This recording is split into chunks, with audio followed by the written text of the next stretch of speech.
If you remember Luke and Vader teaming up to fight the Emperor, Han Solo web-slinging around Endor, and Jabba's secret disco room, then you grew up playing LEGO Star Wars. But which one? Because there were 6 games released across 19 different consoles, and in this video series, we're going to compare each of them. Now, most of these games are comprised of several Star Wars movies, sometimes the entire saga, so I decided the best way to compare them would be to break them up by movie and dedicate a video to each episode. And so in this video we're comparing every version of Return of the Jedi in LEGO Star Wars games. Okay, we start with the original and the complete saga. We begin at Jabba's palace, and thankfully you don't have to play as the droids, you start playing as Leia and Chewie, who quickly get attacked by the Gamorrean guards. But if you want to distract them, just build this boombox and they'll start rocking out.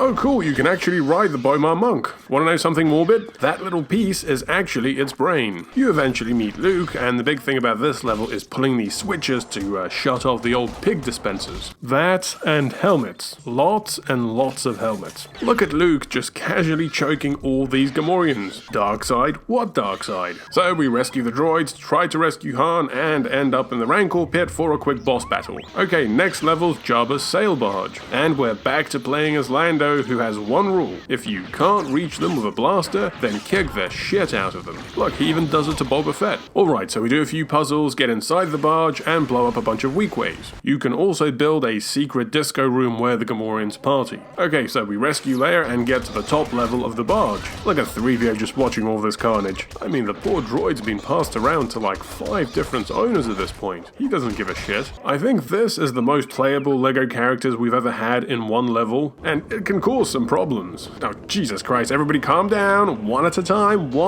time. Okay, so the crew blow up the barge, and it's on to Endor, where we cut down a few scout troopers and steal their bikes. Alright, here we go. Ah, crap, I'm stuck. Help, Leia. So this level is all about guerrilla warfare. Stealing the Empire's bikes, stealing their walkers, taking down their shield generators, and look at the balls on this one stormtrooper just chasing the walker. Hey, come back, that's mine. I've still got payments to make on that thing. The next level starts pretty chill. You're in the Ewok village, where all the Ewoks are for some reason invincible. It's almost like the developers predicted you were going to do that. Now this level's gimmick is Wicket climbing through the little cat flaps. We descend down from the village and take on the Empire. Look at this, the crew's engaged in a deadly firefight with stormtroopers, meanwhile Han's just riding around on his tractor. We've got some real good crab this season, Chewie. So we arrive at the command center and get inside. Look at Han, he's still thinking about that tractor. Also, I like that the game paired up Chewie and Wicket in the hub zone. This is you versus the guy she tells you not to worry about. The next level has Luke taken up to the Emperor's quarters on the Death Star. So there's no preamble here, none of this join me business from the Emperor. He just gets up and starts zapping. And so what follows is one of the best levels in all of LEGO Star Wars. Luke and Vader dueling the Emperor with lightsabers. Of course, being a LEGO game, he will bugger off and send the guards after you. But I always love doing this combo where Vader lifts the guards and Luke smacks them around like a piñata.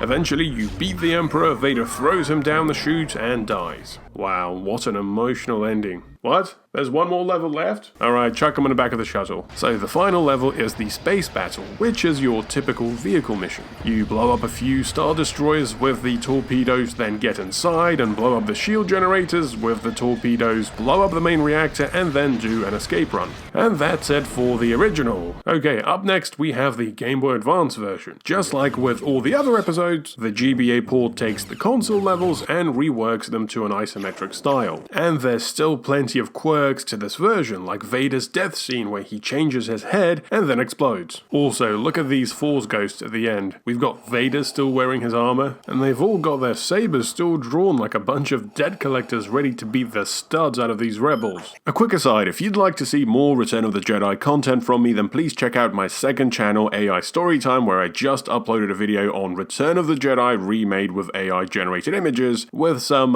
interesting results. Okay, let's move on to the 2DS games. Now, the complete saga is very similar to the console version, just a little simplified. The original trilogy version, on the other hand, is a completely different game. The story starts with Leia and Chewie marching right into Jabba's palace, walking up to Jabba, and then suddenly they're outside the front door. Was it all a dream? This game is so random. The Endor level starts with Han walking on a mountain, and then he just slides down smiling, and then we're on to the speeder chase. Or how about this? Luke and Han find Leia's helmet, and then suddenly a bunch of Ewoks turn up and start kicking the crap out of them. The next thing you know, Han is web-slinging around the Ewok village. Look, you can fly right up to the second Death Star. Why is everyone so scared of this thing? It's not even that big. There's absolutely no setup to the final duel. It just cuts to Luke getting beaten by a bunch of red guards. Hold on, did Palpatine just throw a snowman at him? Oh, and now he's flying. Eventually, Vader has enough of Palpatine's shit, and he chucks him off the edge, but the Emperor is a heavy bugger, and Vader just decides to die then and there. And then we immediately cut to Luke on Endor dancing to this groovy beat.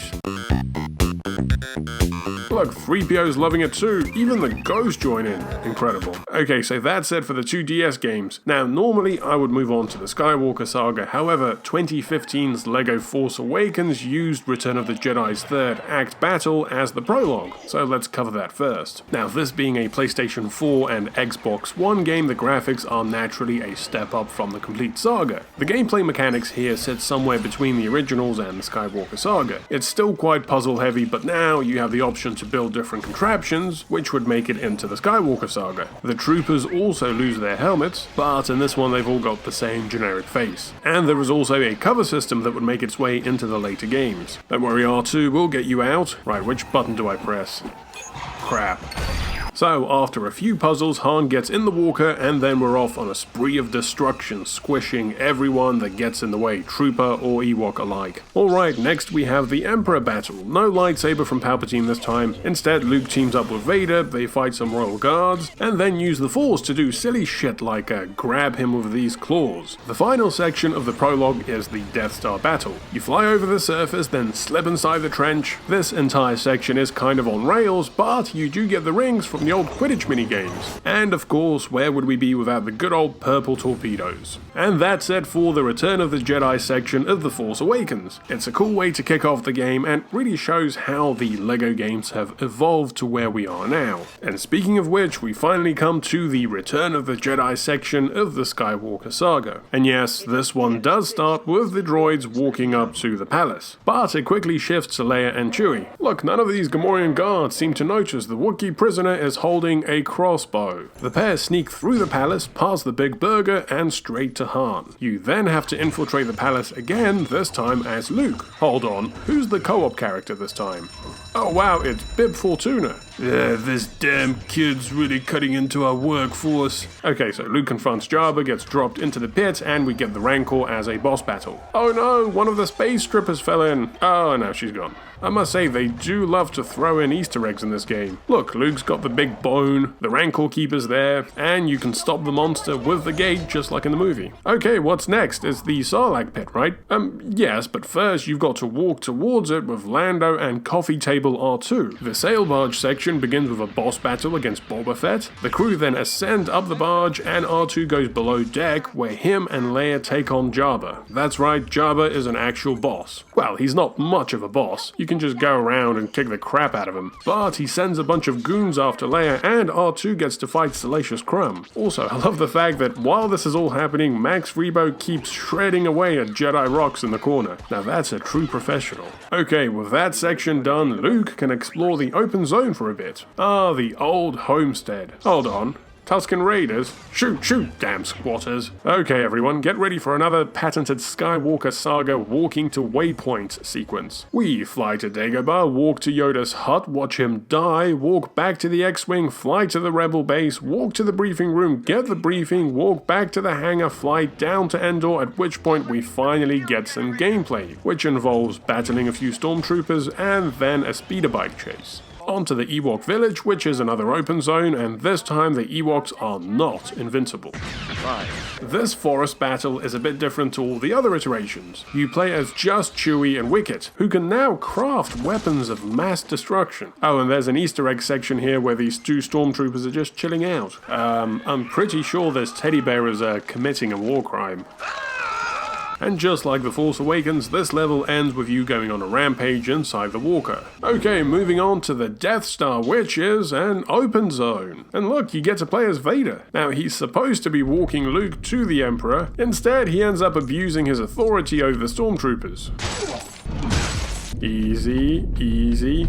Got him. Meanwhile, take a look at Luke. All of his friends are about to be blown up and he's just chugging blue milk. Also, for some reason the game makes Vader do these little puzzles to get into the throne room. I'll be with you in a moment, son. I've just got to deposit some Pokemon. And so it's time for the final battle, and just like The Empire Strikes Back, this one follows the movie continuity a lot more. Luke fights Vader across a few set pieces and then they both turn on the Emperor. Once again, there's no lightsaber wielding from the old man, instead he sends waves of royal guards and then zaps you a few times before getting chugged down the shaft. Again, I think this time around the developers really focused on recreating the memorable scenes from the movie. You know what they didn't focus on though? Making a Falcon level. There is no space battle at all in this one. I guess they just couldn't think of a new and original way to shoot a purple torpedo into the core. And so that's it for the Return of the Jedi portion of the Skywalker Saga, and the original trilogy as a whole. So how did this trilogy compare across all of its LEGO incarnations? Well, the original console games have now become classics, and they will probably be the favorites for most fans. When comparing them to the prequel game, I would personally pick the former. Well, at least the less buggy a complete saga version of the former. To me, the original trilogy relied a little too much on the helmet gimmick. Now, the Game Boy Advance game is a decent action platformer with plenty of little quirks. The complete saga for the DS is a faithful, scaled-down port of the original console game. It's definitely the better of the two DS games. However, the original trilogy for the DS is such an awkward, quirky, buggy mess that to me it transcended being a bad game and became a hilarious addition to the series. And finally, we have the Skywalker Saga. As I mentioned in the previous two videos, it's clear the developers prefer the original trilogy over the prequels. There's a lot more content, a lot more Easter eggs and callbacks to the movies, and a lot less running around empty hub zones, apart from that part in Return of the Jedi. As a result, if we're being completely objective, I would place several sections from the Skywalker Saga on par with the original trilogy. Definitely The Empire Strikes Back, mainly because it was the strongest part of the Skywalker Saga and the weakest part of the original. But that's just my take. Please let me know which version of the original trilogy is your favorite. Did the Skywalker Saga do enough this time around?